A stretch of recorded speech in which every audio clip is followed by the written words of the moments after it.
प्रधानमंत्री मोदी और इजराइल के प्रधानमंत्री की दोस्ती किसी से छिपी नहीं है। भारत से इजराइल का रिश्ता प्रधानमंत्री मोदी के रहते हुए और ज्यादा मजबूत हुआ है।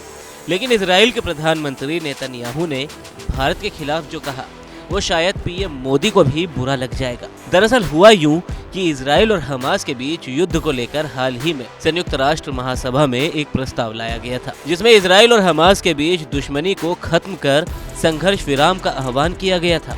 भारत ने इस प्रस्ताव से दूरी बना ली थी, जिसके बाद अब इजराइल के प्रधानमंत्री बेंयामिन नेतन्याहू ने भारत के रुख पर टिप्पणी की है।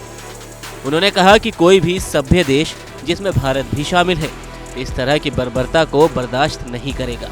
प्रस्ताव पर भारत जैसे मित्र देशों के रुख की आलोचना करते हुए नेतन्याहू ने कहा, मुझे लगता है कि उस प्रस्ताव में बहुत ज्यादा खामियां थी और मुझे ये देखकर दुख हुआ कि हमारे कई मित्र भी इस बात पर जोर नहीं दे रहे हैं कि इजराइल में जो कुछ भी हुआ उसकी कड़ी निंदा होनी चाहिए थी।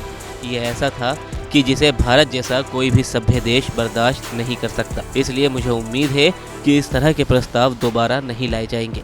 युद्ध विराम का आह्वान इजराइल के लिए हमास के सामने आत्मसमर्पण करने और बर्बरता के सामने आत्मसमर्पण करने का आह्वान है और ये कभी नहीं होगा। बाइबल में लिखा है कि एक शांति का समय होता है और एक युद्ध का भी समय है, और ये युद्ध का समय है।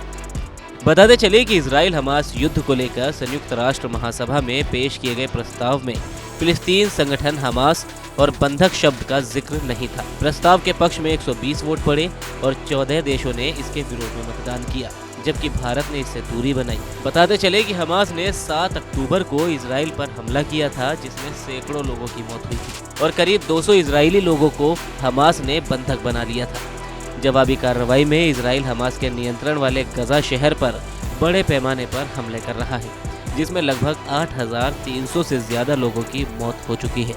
मरने वालों में ज्यादातर महिलाएं और बच्चे शामिल हैं।